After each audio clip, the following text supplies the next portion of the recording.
নমস্কার, আমার ননর page follow করবেন। আমার ননর রান্না ভালো করে। স্বাগতম বন্ধুরা পাঁচমিশির জীবনে। আমি সকালেই রান্না করতে চলে আসলাম, কারণ ছেলে বউ এসেছিল, চলে যাবে কিছুক্ষণ পরে।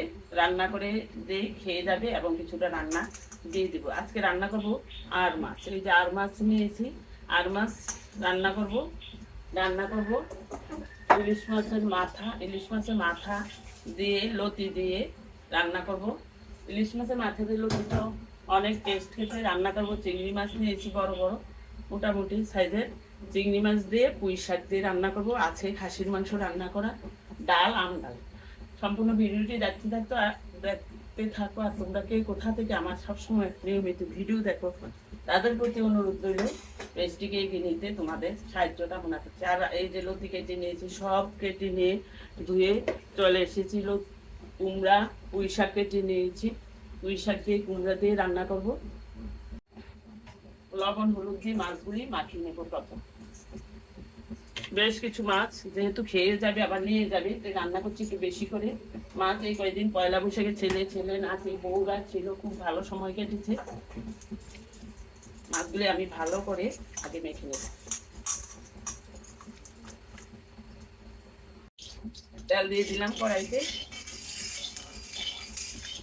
আর পাশেই বসে দিয়েছি। আর কারণ একটাই ওরা চলে যাবে, মাত্র বসে দিলাম পাশে, মাত্র হতে থাক। এই সাথে আমি মাছটা রান্না করি।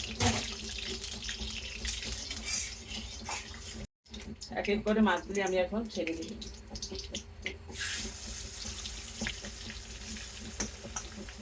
আর মাছ কিন্তু ভীষণ ফোটে। এক মাছ রান্না করতে খুব সাবধান।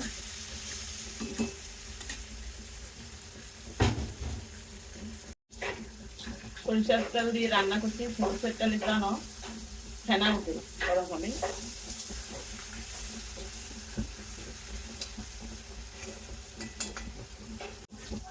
হালকা করে ভেজে নেবো, খুব বেশি ভাজবো না। আর মাছ ভাজতে হয় না, অনেক সময় কাঁচাও রান্না করা যায় মশলা কষে। আমি একটু ভেজে নিলাম হালকা করে, নামিয়ে ফেলবো। এখন এক এক করে প্রত্যেকটি মাছ আমি ভেজে নিব।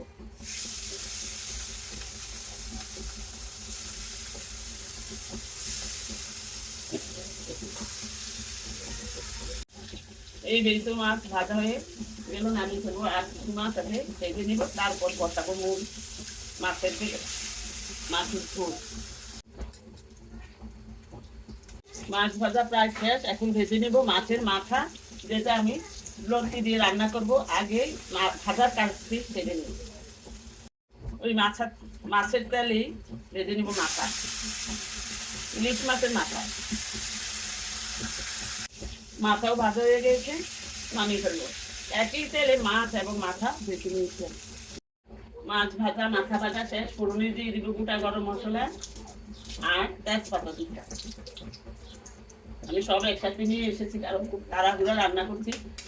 তারা একটার সময় চলে যাবে, তাই রান্নাটি খুব তাড়াহুড়া। সব পাশে নিয়ে বসেছি।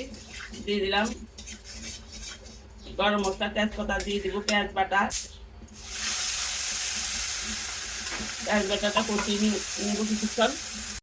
পেঁয়াজ বাটাটা কষিয়ে নিলাম। দিয়ে দিব এখন টেবিল চামচে 1 চামচ আদা বাটা, দিয়ে দিব রসুন বাটা। এখন আদা রসুন ভালো করে আবারও কষিয়ে নিব, কারণ আদা রসুন একটা কাঁচা গন্ধ থাকে। কষিয়ে নিলাম মশলা। এবার দিয়ে দিব 2 চামচ জিরার গুঁড়া, 2 চামচ ধনিয়ার গুঁড়া, দিয়ে দিব কিছু সামান্য পরিমাণ জল। এখন দিয়ে দিব হলুদ গুঁড়া, মরিচের গুঁড়া।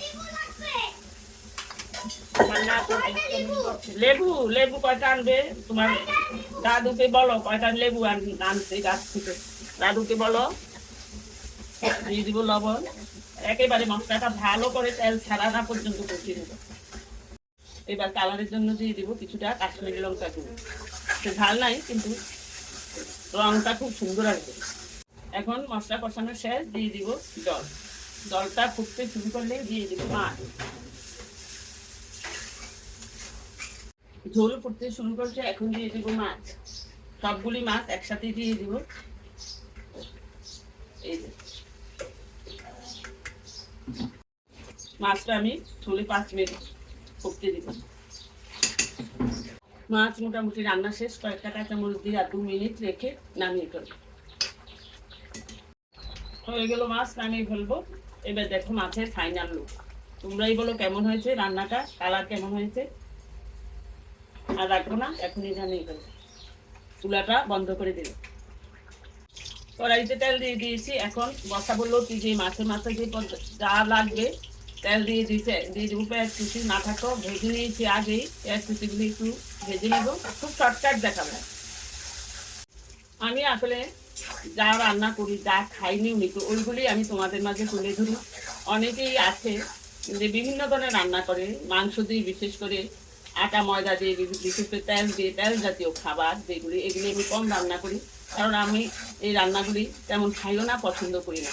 বাঙালিরা হর হামেশা যেগুলি রান্না করা হয় ঘরে প্রতিদিন, আমি সেই রান্নাই করি। মাঝে মধ্যে হয়তো মাংসের রেসিপি করি, পোলাও, বিরিয়ানি মাঝে মধ্যে করি, খুব কম করি।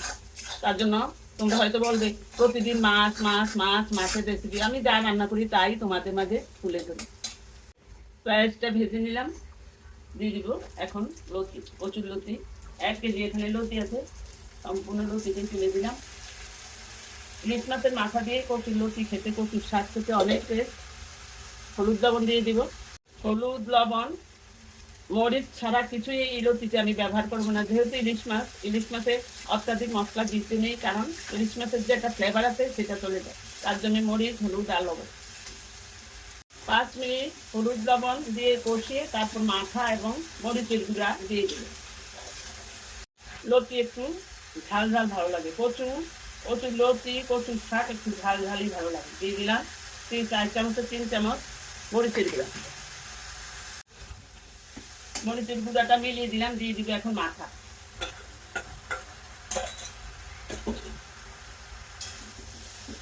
মিলিয়ে ঢেকে দিব 10 মিনিটের জন্য। মিডিয়াম টু লো হিটে রেখে ঢেকে দিব 10 মিনিটের জন্য। আমি লতিতে কোনো জল ব্যবহার করবো না।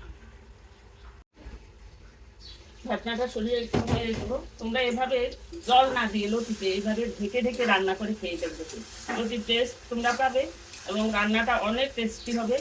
এইভাবে লতিতে অনেকেই একটু কষিয়ে জল দিয়ে দেয়, জল দিবে না, জল ছাড়া এইভাবে রান্না করে খেয়ে দেবে। লতি নরম দিবে, লতির একটা নিজস্ব জল আছে, পেঁয়াজ যে মাঝে জল আছে, মাছের মাঝে একটু জল আছে, সেই জলে রান্না হয়ে যায় এবং লতিও সিদ্ধ হয়ে যায়। আরো 5 মিনিট রেখে দেবে। লতি একেবারে সিদ্ধ হয়ে গেছে, নামিয়ে ফেলবো। দেখো লতি গলে গেছে পুরা টাইম। দেখো লতি শেষ আমার রান্না। এখন নামিয়ে ফেলবো লতি। এখন বসিয়ে দিব চিংড়ি মাছ দিয়ে পুঁই শাক কুমড়া দিয়ে। চিংড়ি মাছটা আমি একটু পেঁয়াজ কুচি দিয়ে দিয়ে নিচ্ছি, সামান্য পেঁয়াজ কেটে। এখানে আদা, রসুন বাটা, ধনিয়ার গুঁড়া কিছুই ব্যবহার করবো না, শুধু জিরা গুঁড়া আর কাঁচামরিচ, হলুদ লবণ। কাঁচামরিচ দিয়ে দিলাম, দিয়ে দিব এবার পুঁইয়ের ডাঁটা আর কুমড়া একসাথে।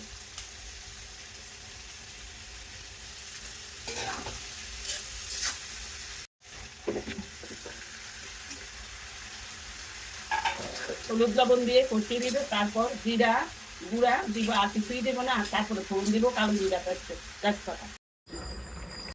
হয়ে গেল চিংড়ি মাছ দিয়ে কুমড়ো পুঁই শাক দিয়ে আজকের রেসিপি সম্পর্কে কমেন্ট বক্সে কমেন্ট লিখবে। আবার আসবো তোমাদের মধ্যে নতুন কোনো রেসিপি নিয়ে। ততক্ষণ পর্যন্ত ভালো থাকবে, সুস্থ থাকবে, নিরাপদে থাকবে।